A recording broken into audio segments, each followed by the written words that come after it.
Terima kasih saudara Anda masih bersama kami di Kompas Petang. Komite Olimpiade Internasional melarang Indonesia menggelar ajang olahraga internasional. Larangan ini buntut dari sikap Indonesia yang tidak memberikan visa bagi kontingen Israel yang akan mengikuti kejuaraan dunia senam artistik di Jakarta. Dalam rapat pekan ini, IOC menyatakan akan menghentikan seluruh bentuk dialog dengan Komite Olimpiade Indonesia terkait penyelenggaraan Olimpiade maupun konferensi di masa mendatang. Permintaan ini berlaku hingga Indonesia memberikan jaminan akses bagi semua peserta tanpa memandang kewarganegaraan.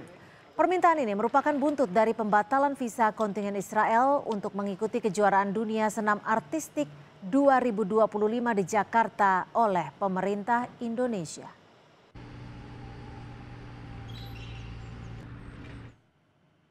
IOC juga meminta KONI Indonesia dan Federasi Senam Internasional untuk datang ke kantor pusat IOC di Lausanne untuk membahas situasi jelang kejuaraan dunia senam artistik. Merespon keputusan Komite Olimpiade Internasional, Menteri Pemuda dan Olahraga Erick Thohir menyatakan pemerintah Indonesia memiliki alasan dan dasar yang kuat dalam menolak kedatangan delegasi Israel pada kejuaraan dunia gimnastik di Jakarta. Dalam keterangannya, Menpora Erick Thohir mengatakan sebagai berikut, kami di Kemenpora sebagai wakil pemerintah Indonesia berpegang pada prinsip untuk menjaga keamanan, ketertiban umum dan kepentingan publik dalam setiap penyelenggaraan event internasional. Langkah ini sesuai dengan ketentuan peraturan perundang-undangan yang berlaku. Prinsip ini juga berdasarkan pada Undang-Undang Dasar 1945 yang menghormati keamanan dan ketertiban umum serta juga kewajiban pemerintah negara Indonesia untuk melaksanakan ketertiban dunia. Sebelumnya, Ketua Umum Pengurus Besar Persatuan Senam Indonesia Ita Yuliati Irawan bilang pembatalan visa atlet Israel mendapat dukungan dari Federasi Senam Internasional. Dengan pembatalan visa, atlet Israel tidak dapat tampil di kejuaraan dunia senam artistik 2025 di Indonesia Arena Jakarta pada 19 hingga 25 Oktober 2025. Visa juga sudah di-cancel. Kemudian dan FIG juga sudah menyatakan tadi pagi kepada saya bahwa akan menyatakan satu mendukung keputusan pemerintah Indonesia dan yang kedua memastikan Israel tidak hadir. Federasi Israel sampai saat ini belum ada dan rasanya kalau belum ada pendapat itu mereka akan tunjukkannya kepada FIG. Penolakan visa atlet Israel berujung pada larangan penyelenggaraan Olimpiade di Indonesia oleh Komite Olimpiade Internasional atau IOC. Lebih lengkap kita akan bahas bersama Wakil Ketua Komisi 10 DPR RI dari fraksi PKB, lalu Hadrian Irfan, dan analis olahraga Anton Sanjoyo. Selamat petang Bung Joy, Pak Lalu, terima kasih sudah bergabung bersama kami di Kompas Petang. Selamat petang. Selamat petang Mbak Cynthia. Ya, selamat petang. Pak Lalu, ini soal larangan dari IOC untuk penyelenggaraan Olimpiade di Indonesia. Bagaimana Komisi 10 menanggapi ini?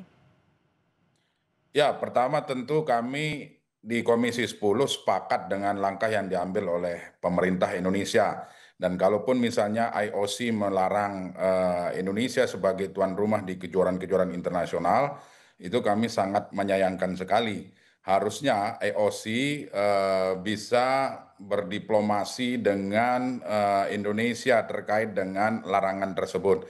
Kalau sikap Indonesia sudah jelas bahwa pertama, Indonesia tidak ada hubungan diplomatik dengan Israel. Kemudian yang kedua, konstitusi juga mengamanahkan bahwa penjajahan di atas dunia sangat bertentangan dengan pri kemanusiaan dan keadilan. Kita tahu bahwa hari ini Indonesia, negara kita ini kan sedang mendukung kemerdekaan atas Palestina.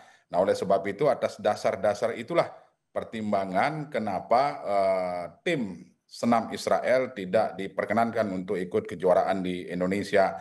Saya sepakat dengan yang disampaikan oleh Menpora bahwa demi keamanan dan ketertiban umum, makanya pertimbangan itu menjadi salah satu dalam pengambilan kebijakan dan keputusan untuk tidak mengeluarkan visa bagi tim Israel. Ya, kami juga menyampaikan kepada pemerintah bahwa untuk memperkuat terus diplomasi dengan federasi-federasi olahraga internasional. Mhm. Tapi saya tetap meyakini bersama teman-teman di Komisi 10 bahwa Indonesia ke depan tetap akan diberikan kesempatan untuk menjadi tuan rumah di kejuaraan internasional. Oke. Seperti itu, Mbak Cynthia. Bung Joy, lalu apa dampak langsung dari keputusan IOC ini jika memang seperti yang disampaikan Pak Lalu tadi, Indonesia sudah dalam tanda kutip sudah saklek seperti itu ya untuk tidak memberikan visa Israel dalam ajang olahraga senam gimnastik ini? Ya, terkait dengan sanksi IOC ini kan memang ada ya ada hukum olahraga internasional yang dipegang oleh IOC, ada hukum negara yang dipegang oleh Republik Indonesia. Nah, itu nggak akan pernah ketemu kalau kaitannya dengan Israel, itu sampai kiamat pun tidak akan pernah ketemu ya. Mhm. Jadi kalau ke depannya saya berpikir bahwa ya kerugian tentu saja ada di pihak Indonesia, meskipun orang Indonesia nggak akan peduli lah. Mereka kan pedulinya cuma sepak bola ya kan. Kalau FIFA yang kasih sanksi, nah baru tuh pada kelojotan semuanya. Tapi kalau IOC ini kan meminta semua federasi di bawah IOC itu semua federasi cabur ya, itu tidak menggelar kegiatan apapun di Indonesia termasuk Olimpiade senior, Olimpiade junior, dan dialog-dialog Olimpiade. Hmm. Karena mereka ini tidak seperti FIFA, mereka memang memegang nilai-nilai yang mereka yakini itu benar. Seperti Indonesia juga meyakini bahwa tidak memberikan visa kepada Israel itu adalah sebuah keyakinan yang benar gitu kan. Nah, ini sama-sama harus menghormati juga. Tapi kalau buat saya, ya memang ada kerugiannya karena olahraga itu kan sebetulnya salah satu untuk bentuk pencitraan baik bagi Indonesia ya. Kita ingat nggak pada 2018 menggelar Asian Games dengan sangat sukses, Ya, ya kan? ya. Bahkan Indonesia masuk peringkat 4 dan nama Indonesia ini menjadi begitu harum di dunia internasional. Padahal cuma Asian Games ya, bukan Olimpiade gitu loh. Jadi menurut saya ya kerugiannya pasti ada, tetapi ya tergantung sudut pandang kita Oke, sebagai warga baik. negara. Kalau misalnya tidak peduli juga ya udah nggak apa-apa. Mereka juga IOC juga nggak rugi juga kalau Indonesia nggak mau jadi tuan rumah. Oke, Pak Lalu, jika memang masih ada kemungkinan menurut Anda tadi IOC untuk memberikan kesempatan bagi Indonesia, apakah saat ini pemerintah Indonesia akan berusaha untuk melakukan lobby-lobby diplomatik terkait hal ini? Ya, jadi begini, terkait dengan kontingen Israel ini kan sebenarnya mereka sudah mengadukan persoalan ini kepada pengadilan arbitrase. Nah, di pengadilan arbitrase juga ditolak pengaduan dari Israel dan tetap mendukung kebijakan yang dilakukan oleh Indonesia. Harusnya IOC melihat pertimbangan tersebut. Yang kedua, langkah yang dilakukan hari ini tentu kami meminta kepada pemerintah dalam hal ini Kemenpora bersama KONI, bersama NOC agar betul-betul membangun komunikasi, menjaga diplomasi dengan federasi-federasi cabur yang lain, federasi-federasi internasional.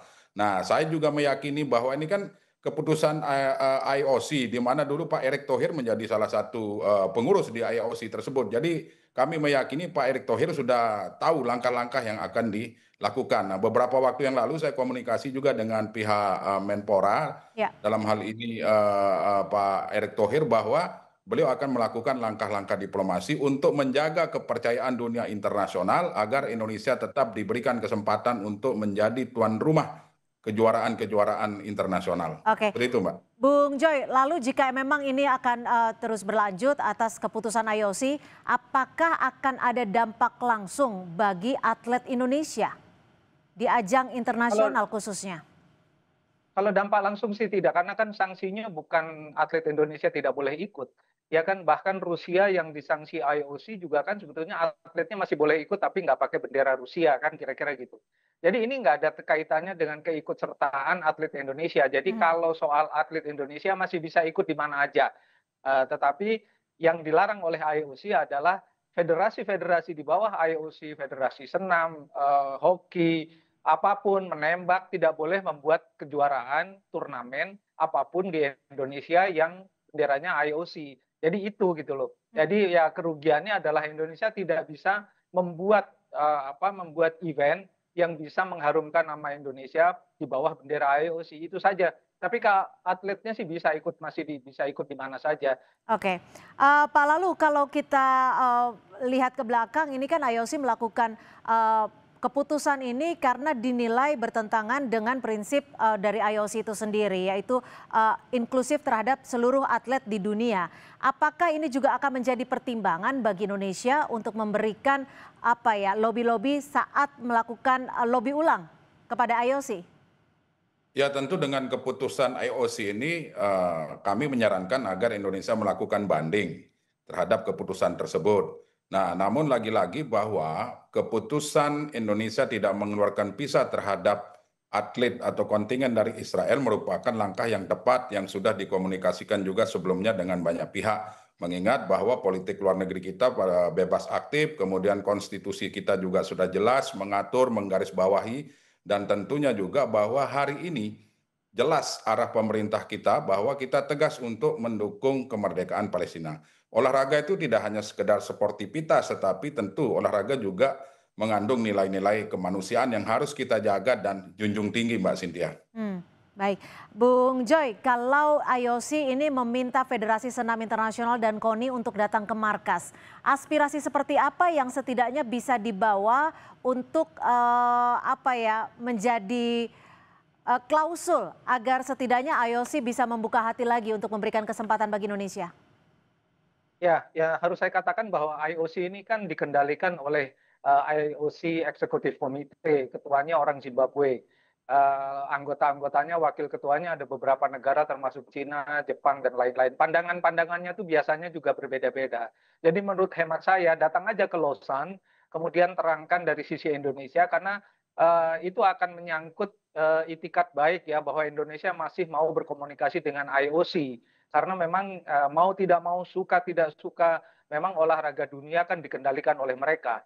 Jadi kalau Indonesia masih mau ikut dalam lobby-lobby, masih ikut dalam event-event internasional di bawah IOC, ya datanglah berdiskusi dengan mereka, karena itu menunjukkan hormat kita kepada IOC, dan IOC juga kan sebetulnya sudah menolak sebetulnya juga permintaan dari Israel untuk membatalkan event di Indonesia. Itu juga ditolak bukan saja oleh CAS tapi juga oleh IOC.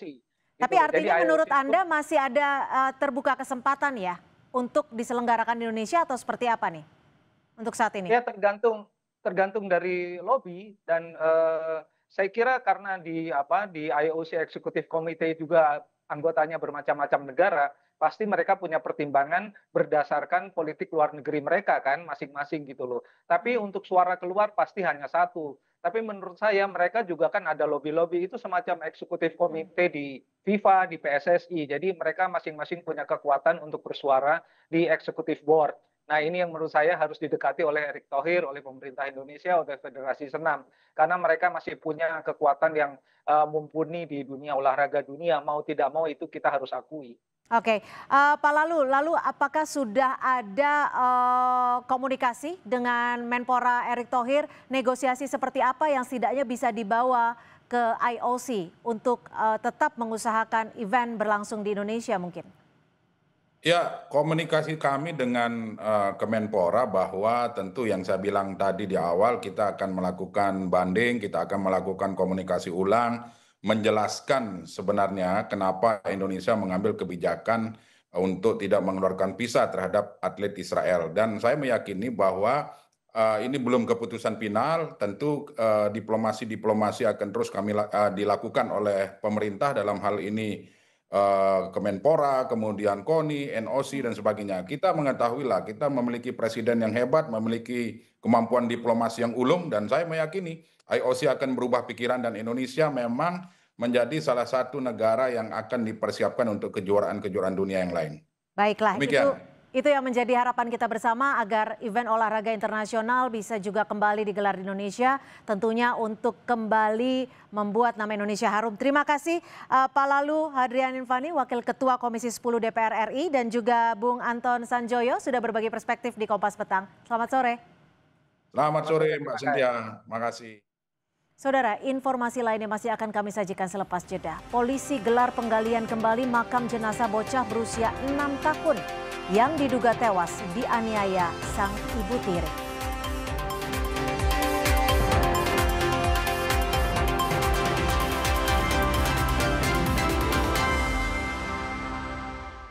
Tidak semua air itu aqua.